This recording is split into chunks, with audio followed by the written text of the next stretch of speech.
Welcome to my summative blog reflection on my experiences throughout the MBA course of Organizational Behavior and Communication. My name is Christopher Burr and I am an MBA student at Walsh University. I hope you will find this interesting and be able to learn something from my experiences. Throughout my blog, I reflected from first-hand experiences from growing up, going through school, and my career. I organized my reflections in a way that answered 3 questions. What have I learned about myself? Who am I? How is this course and topics studied applied to my real-world experiences? And finally, how have I grown professionally as a manager, and how will I apply what I've learned in my professional career? Our first blog, we were asked by a professor to describe how you want to be managed and how you manage others. We were asked, is there a difference in the behaviors you expect from management as a manager compared to as a subordinate?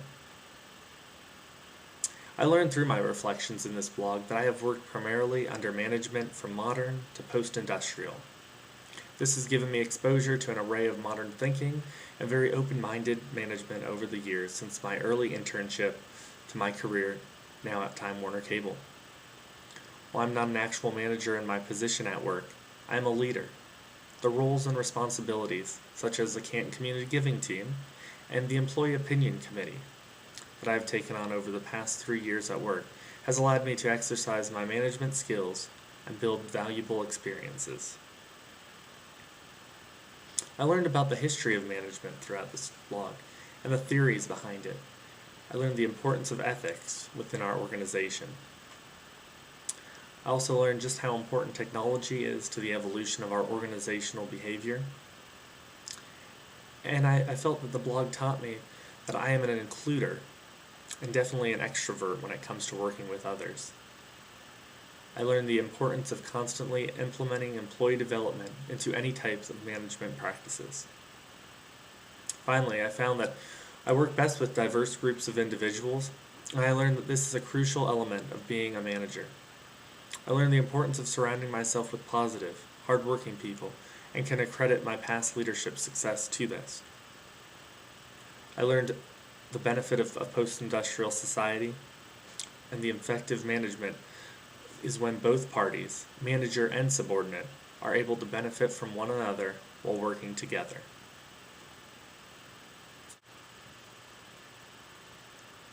The next blog was about my own personality traits, assessing these traits after taking the Big 5 personality test online. I found this was a great follow-up to blog number 1, as this type of personality that learned was tied in with the type of manager skills that I use today. I learned about the OCEAN model, which is openness, conscientiousness, extroversion, agreeableness, and neuroticism. I found that I was somewhat conventional when it came to openness. And while I differed with this, I did find I was within the 24th percentile of this. Conscientiousness, I found I was very well organized and can be relied upon. This was something that I was aware of, and it was nice to see how similar this personality test lined up with how I perceived myself. Next, I found that I was extremely outgoing, social, and energetic, which felt that this fit me very well, and I was within the 89th percentile of this study. Next, agreeableness. I found I was good-natured, courteous, and supportive. Finally, neuroticism. I found that I remained calm, even in tense situations. And while I found that I have been stressed in the past over situations, the more that I put myself into these, I found that I really learned from these experiences, and the challenge actually made me calmer for the next time and more assertive there when it came to presentations and demonstrations. I learned the power of perception and how this differently affects people throughout this course. And I learned that through my conscientiousness, I am very organized and can be relied upon. This is evident in my job as I've been asked to serve on several boards and organize committees. These traits have allowed me to grow and prosper. I learned that my extroversion is key to allowing me to grow in the workplace. I can accredit my extroversion in allowing me to stand out as a role model at work.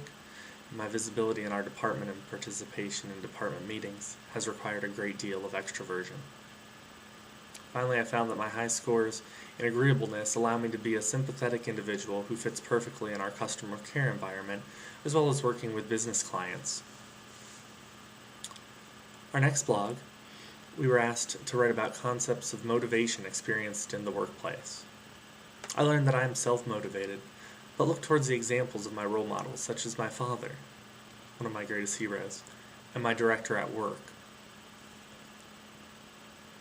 One of the concepts of motivations that stood out to me, and something that I can see applied at work, was the expectancy theory. This theory has several main implications that seem to align with those in my workplace. When looking at this from an employee perspective, it appears that my director understands the power of personalizing rewards. Not only does our management team offer several incentives each month to be more productive and increase our overall metrics, but they also have a special program designed to give employees an option when it comes to receiving their rewards. This is called the TS tokens, technical support tokens. I have changed my opinions on workplace incentives and rewards. From once thinking these were useless gimmicks, I now see the significance of implementing these motivators into any job to give employees a sense of job security and drive for better performance. Next, the blog that we were asked to write about was Actions Speak Louder Than Words. This took into consideration nonverbal and non-written communication used in an organizational setting.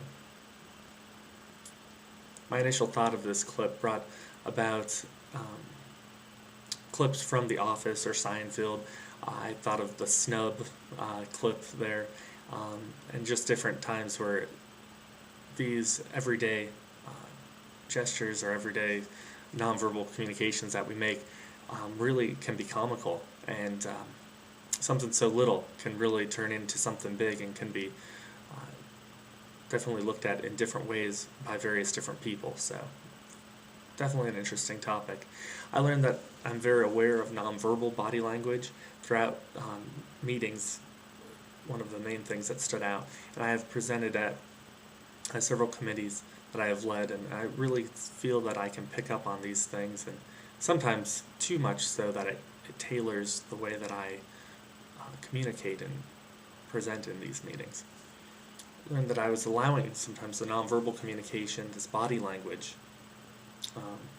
to control how I presented myself.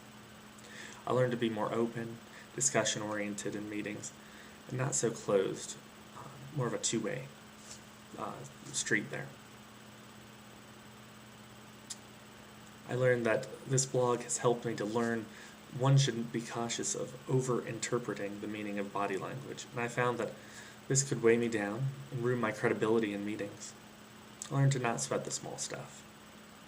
Finally, this chapter in the modules taught me how to assess my nervousness even in the most stressful of situations, such as department meetings or addressing common concerns or complaints of fellow employees. This blog and reflection brought me success in our past meeting, where I was able to freely discuss my viewpoints and allow others to weigh in on theirs with minimal conflict, and a positive outlook on the final solution. It was refreshing to take what I've learned in my class and actually apply it right in my workplace and see successful results.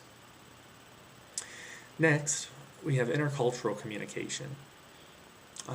We were asked to write about experience with intercultural communication, not necessarily international, but just our experience in intercultural communication overall.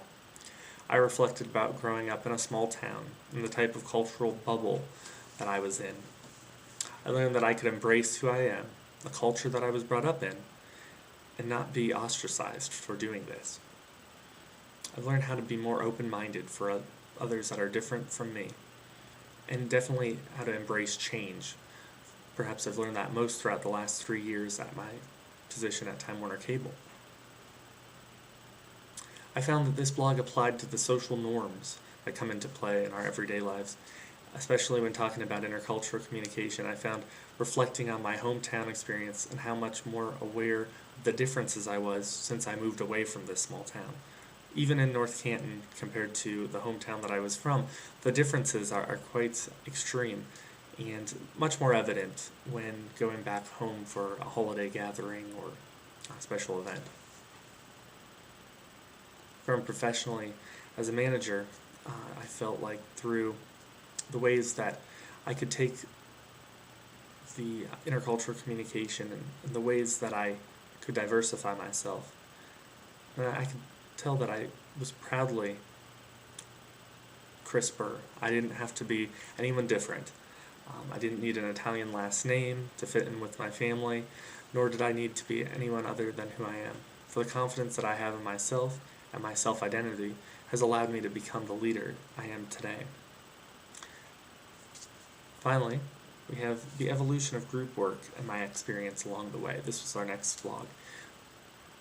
I learned that whether good, bad, or ugly, we learn most from the times that we are most unsure or uncomfortable in a situation. Group work and the interactions with others, either verbally or non-verbally, gives us the dynamics we need to grow in our personal life, as well as our career.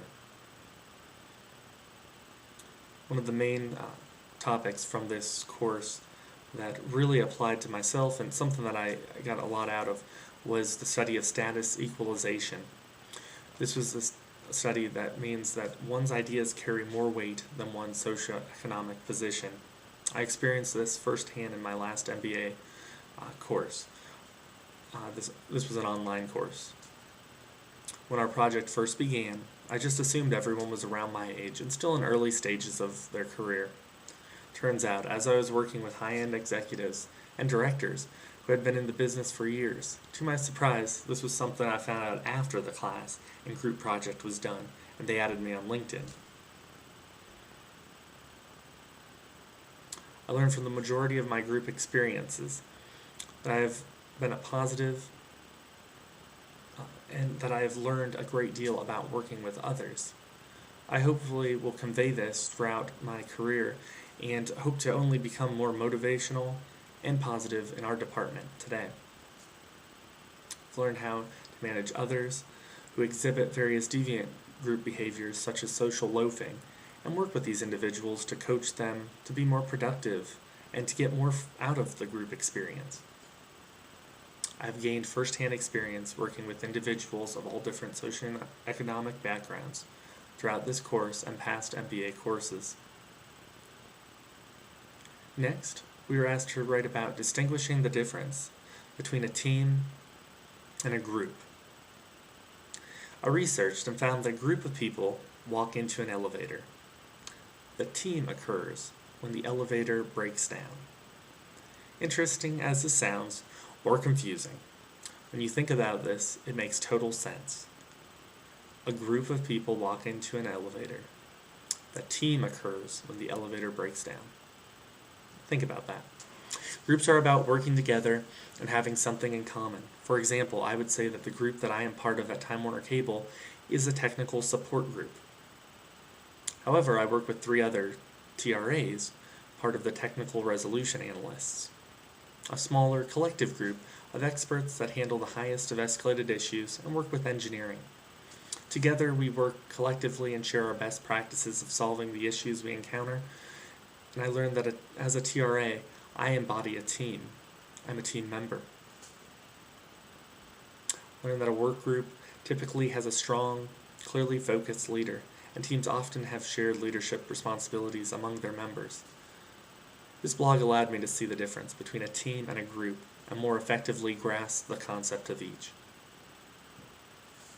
Throughout the team work and collaboration as a TRA, as well as the knowledge gained throughout this course, I feel that I am truly prepared to take the roles and responsibilities of any future group or team task that comes my way. I thank you for your time and hope you enjoyed my video blog on my experiences of organizational behavior and communication throughout my career. Thank you, and you have a great day.